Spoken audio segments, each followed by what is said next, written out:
చిన్న కాన్సెప్ట్ విందాం. ఒక్కోసారి మనకు పాలిటీ అనగానే మనమేదో డైరెక్ట్ బిట్లు డైరెక్ట్ ఆర్టికల్లు ఇవి కాదు. పాలిటీ అనగానే ఇచ్చేటువంటి క్వశ్చన్లు ఎక్స్ప్లెనేషన్ మీద ఉంటాయి, కాన్సెప్ట్ మీద ఉంటాయి. గుర్తుపెట్టుకోండి. రైట్ టు ప్రాపర్టీ అనేటువంటి ఫండమెంటల్ రైట్ని ఎందుకు తొలగించారు అని క్వశ్చన్ వచ్చింది అనుకో, దానికి ఒక హిస్టరీ ఉంటుంది కదా. దాన్ని తీసేసామంటున్నాం. ఎందుకు తీసేసాం?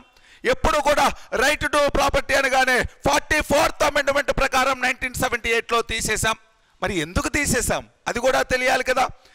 ఎందుకు తీసేసాము అంటే రైట్ టు ప్రాపర్టీ అనేటువంటి దానికి సంబంధించి 1950 నుంచి కూడా రాజ్యాంగం అమలులోకి వచ్చినప్పటి నుంచి కూడా కాంట్రవర్సీస్, కాంప్లికేషన్స్ వచ్చాయి. ఎలా వచ్చాయి అంటే ఇనీషియల్ డేస్లో జమీందారీ సిస్టమ్ అనేటువంటిది ఉండేది. జమీందారీతో పాటు ఈనాములు, దేశముఖులు, కౌల్దారీలు, చాలా రకాలైనటువంటి ల్యాండ్ ఓనర్షిప్లు అనేటువంటివి ఉండేటివి. భూ యజమానులు వివిధ రకాలుగా ఉండేటువంటి వాళ్ళు, ఒక్కొక్కటి దగ్గరే కొన్ని వేల ఎకరాల పొలాలు ఉండేటువంటివి. లేనివాడి దగ్గర 1 సెంటు భూమి కూడా లేదు.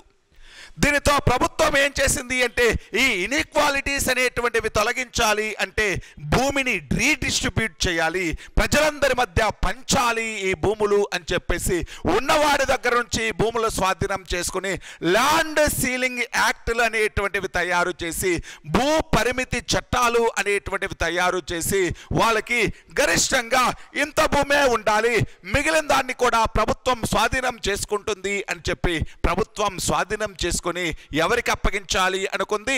లేనివాడికి అప్పగించాలి అనుకుంది.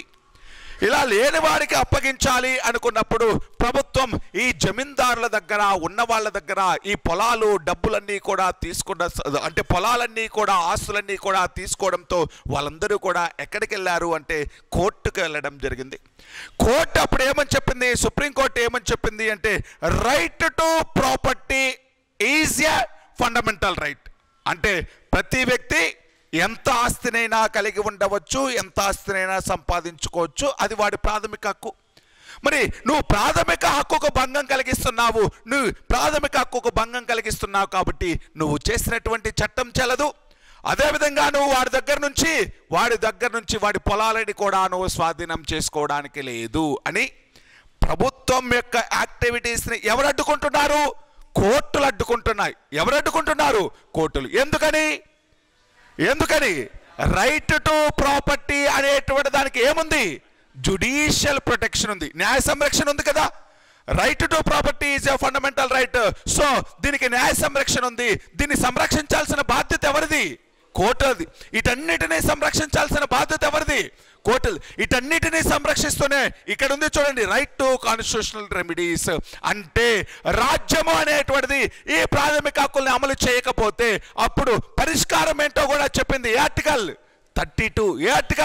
32. మరి వాటిని పరిష్కరించాల్సిన బాధ్యత, వాళ్ళకి ప్రాథమిక హక్కులు ఇవ్వాల్సినటువంటి బాధ్యత ఎవరిది అంటే కోర్టులదే. కాబట్టి మరి మీరు చేసినటువంటి యాక్ట్స్ చెల్లవు, వాడి దగ్గర నుంచి తీసుకున్నటువంటి ఆస్తిని మీరు వాళ్ళకి తిరిగి అప్పగించండి అని చెప్పింది. ఎవరు? కోర్టులు. దీనితోటి ఇలా కోర్టులకి ప్రభుత్వానికి మధ్య ఏమొచ్చింది? ఒక ఫైట్ లాంటి సిచ్యువేషన్, అంటే టెన్షన్స్ అనేటువంటి వస్తున్నాయి.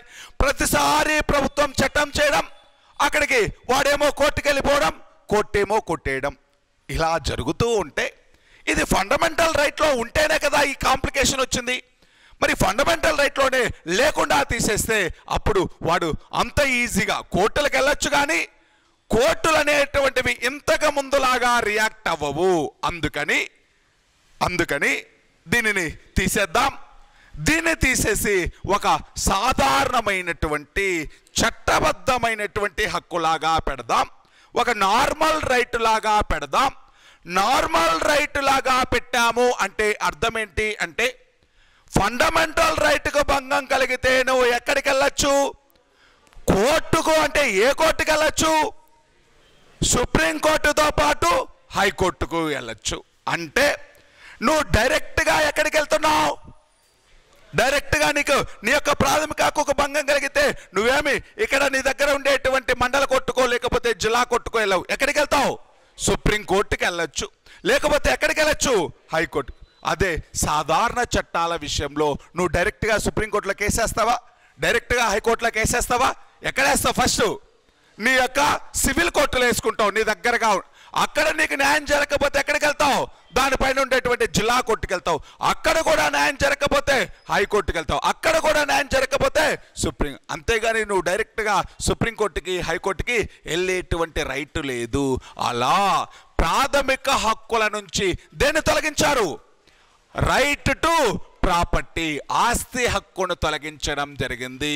ఎందుకని అంటే ఆస్తి హక్కును తొలగించారు అంటే ప్రభుత్వాలు అనేటువంటివి ఎప్పుడూ కూడా ప్రజల సంక్షేమం కోసము పనిచేయాలి. ఒక్కరి దగ్గర ఆస్తి ఉంటే సంక్షేమం కాదు, అందరూ సమాజం డెవలప్ అవుతే అది సంక్షేమం అవుతుంది. అందుకని ఈ ల్యాండ్ని, ప్రాపర్టీని రీడిస్ట్రిబ్యూట్ చేయడం కోసం ప్రయత్నించినప్పుడు కోర్టులు అనేటువంటివి అడ్డుకోవడంతో దీనిని ప్రాథమిక హక్కుల జాబితా నుండి తొలగించి వేసి ఒక సాధారణమైనటువంటి చట్టబద్ధమైనటువంటి హక్కులాగా మార్చడం జరిగింది. అలా ఈ రైట్ టు ప్రాపర్టీ అనేటువంటి దానిని, ఆస్తి హక్కు అనేటువంటి దానిని ప్రాథమిక హక్కుల జాబితా నుండి 44వ రాజ్యాంగ సవరణ చట్టం 1978 ప్రకారం తొలగించడం జరిగింది. 44th Constitutional Amendment Act 1978, 44th Constitutional Amendment Act 1978 దీని ప్రకారం రైట్ టు ప్రాపర్టీ అనేటువంటి దానిని తొలగించి వేసి, ప్రాథమిక హక్కుల జాబితా నుంచి తొలగించి వేసి, రాజ్యాంగంలోని 12వ భాగంలో ఏ ఆర్టికల్ అండి? 300A అనేటువంటి ఆర్టికల్లో, రాజ్యాంగంలోని 12వ భాగంలో 300A అనేటువంటి ఆర్టికల్లో ఆస్తి హక్కు అనేటువంటి దానిని చేర్చుకోవడం జరిగింది. అంటే ప్రజెంట్ ఆస్తి హక్కు గురించి చెప్పేటువంటి ఆర్టికల్ ఏంటి? 300A. ఆస్తి హక్కుకు సంబంధించినటువంటి ఆర్టికల్ 300A అనేటువంటిది. ఇనీషియల్గా ఆస్తి హక్కు గురించి చెప్పేటువంటి ఆర్టికల్ 31. ప్రజెంట్ 31 ఆర్టికల్ ఉందా? లేదు. 31వ ఆర్టికల్ను రద్దు చేసేసాం. 31వ ఆర్టికల్ లేదు. 31వ ఆర్టికల్లో ఉండేటువంటి అంశాన్ని ఎక్కడ పెట్టుకున్నాం? 300A. అంటే ప్రజెంట్ ఆస్తి హక్కు గురించి 300A అనేటువంటి ఆర్టికల్ చెప్తుంది. ఇది రాజ్యాంగంలోని 12వ భాగంలో ఉంది. రాజ్యాంగంలోని 12వ భాగంలో. అంటే ఇప్పుడు రైట్ టు ప్రాపర్టీ అనేటువంటిది తీసేస్తే ప్రజెంట్ ఎన్ని రైట్స్ మాత్రమే ఉన్నాయి? 6 రైట్లు మాత్రమే ఉన్నాయి. 6 ప్రాథమిక హక్కులు మాత్రమే ఉన్నాయి. ప్రస్తుత రాజ్యాంగంలో 6 ప్రాథమిక హక్కులు ఉన్నాయి. 1978 కంటే ముందు 7 ప్రాథమిక హక్కులు ఉన్నాయి. 1978లో చేసిన 44వ రాజ్యాంగ సవరణ చట్టం ప్రకారం రైట్ టు ప్రాపర్టీ, ఆస్తి హక్కును ప్రాథమిక హక్కుల జాబితా నుంచి తొలగించి వేశారు. కాబట్టి ప్రస్తుతం 6 ప్రాథమిక హక్కులు మాత్రమే ఉన్నాయి. ఓకేనా? సరే, ఫండమెంటల్ రైట్స్ ఏంటో చూసుకున్నాం. ఆస్తి హక్కు అనేటువంటి దాన్ని, రైట్ టు ప్రాపర్టీ అనేటువంటి దాన్ని ఈ ఫండమెంటల్ రైట్స్ నుంచి ఎలా తీసేశారో చెప్పాను.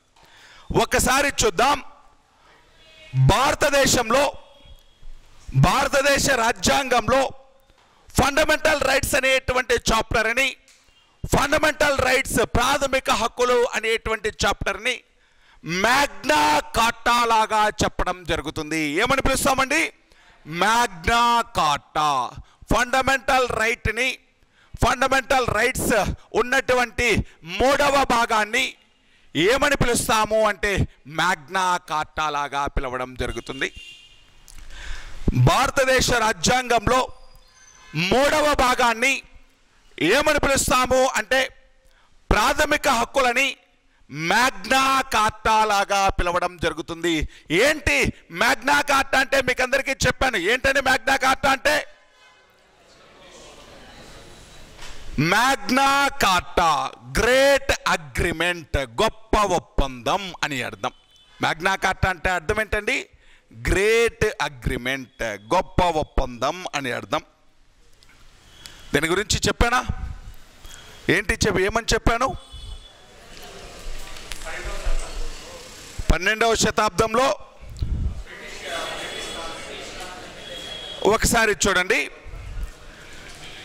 1215వ సంవత్సరంలో, క్రీస్తు శకం 1215వ సంవత్సరంలో బ్రిటన్ రూలర్ జాన్ ఎడ్వర్డ్స్ అనేటువంటి వ్యక్తి 1215వ సంవత్సరంలో బ్రిటన్ రూలర్ జాన్ ఎడ్వర్డ్స్ అనేటువంటి వ్యక్తి ఆయన తన దగ్గర ఉండేటువంటి ఆస్తినంతని, అంటే ట్రెజరీ మొత్తాన్ని కూడా, ఖజానా మొత్తాన్ని కూడా ఖాళీ చేశాడు. యుద్ధాలు చేసి ఖాళీ చేశాడు. యుద్ధాలు చేసి డబ్బంతా అయిపించుకొని ప్రజల మీద పార్లమెంటు యొక్క అనుమతి లేకుండానే ప్రజల మీద విపరీతంగా పన్నులు పెంచడం జరిగింది. తన ఖజాను మళ్ళీ ఫుల్ఫిల్ చేసుకోవడం కోసం, సంపదని మళ్ళీ పెంచుకోవడం కోసం పార్లమెంట్ యొక్క అనుమతి లేకుండానే పన్నులు విపరీతంగా వేయడంతో ప్రజలందరూ కూడా జాన్ ఎడ్వర్డ్స్ యొక్క పన్నుల పెంపకానికి ఎగెయినెస్ట్గా, రాజుకు ఎగెయినెస్ట్గా పెద్ద ఉద్యమాలు చేయడం జరిగింది. అలా పెద్ద ఉద్యమాలు చేసినప్పుడు రాజు అనేటువంటి వాడు ప్రజల యొక్క డిమాండ్స్కి తలొగ్గి, రాజు అనేటువంటి వాడు ప్రజల యొక్క పోరాటాలకు తలగ్గి ప్రజలతోటి ఒక ఒప్పందం చేసుకున్నాడు. ఏ సంవత్సరము అంటే 1215వ సంవత్సరంలో. ఏమని ఒప్పందం చేసుకున్నాడు అంటే, ఇప్పటి నుంచి పార్లమెంటు యొక్క అనుమతి లేకుండా నేను కొత్త పన్నులు విధించను, అదేవిధంగా పన్నుల భారాన్ని పెంచను. ఏదైనా కూడా వేటి యొక్క అనుమతితోనే నేను పన్నులు పెంచుతాను అంటే పార్లమెంటు యొక్క అనుమతితోటే పన్నులు పెంచుకుందాం, మీ పార్లమెంటు యొక్క అనుమతి లేకుండా నేను పన్నులు పెంచను అని ప్రజలతోటి ఒక ఒప్పందం చేసుకున్నాడు. ఎవరు అంటే జాన్ ఎడ్వర్డ్స్. ప్రపంచ చరిత్రలో రాజులు అనేటువంటి వాళ్ళు, ప్రపంచ చరిత్రలో రాజులు అనేటువంటి వాళ్ళు మోనోపోలీ, వాళ్ళందరూ కూడా ఎలా ఉంటారు అంటే వాళ్ళు ఏదనుకుంటే అదే శాసనం, వాళ్ళు ఏదనుకుంటే అదే చేసేటువంటి వాళ్ళు. కానీ మొదటిసారిగా ప్రజల యొక్క పోరాటాల ఫలితంగా ప్రజలకి కొన్ని హక్కులు కల్పిస్తూ, ప్రజలకి కొన్ని రైట్స్ కల్పిస్తూ అప్పటి రాజు జాన్ ఎడ్వర్డ్స్ అనేటువంటి వ్యక్తి ఒక బిల్లు పైన సైన్ చేశాడు. దానినే ఏమని పిలిచాం? మ్యాగ్నా కార్టా. అంటే ప్రపంచ చరిత్రలోనే జరిగినటువంటి ఒక గొప్ప ఒప్పందం ఇది. అప్పటి వరకు ఏ రాజు కూడా ప్రజలతో ఒప్పందం చేసుకోలేదు. రాజులు తమకిష్టం వచ్చినట్టు పరిపాలించే వాళ్ళు. కానీ మొదటిసారిగా ప్రజా ఉద్యమాల ఫలితంగా ప్రజలతోనే ఒక రాజు ఒప్పందం చేసుకున్నాడు. ప్రజలకి కొన్ని హక్కులు కల్పిస్తూ ఒక ఒప్పందంపై సంతకం చేశాడు. దానినే ఏమన్నాం? మ్యాగ్నా కార్టా. దీనికి ప్రపంచ చరిత్రలో చాలా ప్రయారిటీ ఉంది. రాజులు ఎప్పుడూ కూడా ప్రజల యొక్క ఒపీనియన్స్కి ఇంపార్టెన్స్ ఇవ్వరు. అటువంటిది ప్రజల యొక్క, అంటే ప్రజలతోటే ఒక ఒప్పందం చేసుకున్నాడు. కాబట్టి దీనిని చరిత్రలో ఒక గొప్ప ఒప్పందం లాగా, మ్యాగ్నా కార్టా లాగా పిలిచాం. ఇలా మ్యాగ్నా కార్టా అనేటువంటిది ఏ సంవత్సరం? 1210. ఎవరు? John Edwards. ఎవరికి ఇస్తున్నారు హక్కులు? తన యొక్క ప్రజలకి, తన యొక్క రాజ్యంలోని ప్రజలకి కొన్ని హక్కులు కల్పిస్తూ ఇచ్చినటువంటి అగ్రిమెంటే మ్యాగ్నా కార్టా. అంతటి ఇంపార్టెన్స్ చరిత్రలో మ్యాగ్నా కార్టాకి ఎంతటి ఇంపార్టెన్స్ ఉందో భారత రాజ్యాంగంలో కూడా ముఖ్యమైన భాగం, చాలా ఇంపార్టెంట్ భాగం ఏంటి అంటే ఫండమెంటల్ రైట్స్ అనేటువంటిది. అందుకే ఫండమెంటల్ రైట్స్ అనేటువంటి భాగాన్ని, 3వ భాగాన్ని భారత రాజ్యాంగంలో ఎలా పిలుస్తారు అంటే మ్యాగ్నా కార్టా అని పిలవడం జరుగుతుంది. మ్యాగ్నా కార్టా ఆఫ్ ఇండియన్ కాన్స్టిట్యూషన్ అని పిలవడం జరుగుతుంది. భారత రాజ్యాంగంలో మ్యాగ్నా కార్టాగా చెప్పబడే భాగం ఏంటి అంటాడు ఎప్పుడైనా? 3వ భాగం. వేటిని మ్యాగ్నా కార్టా అంటాం?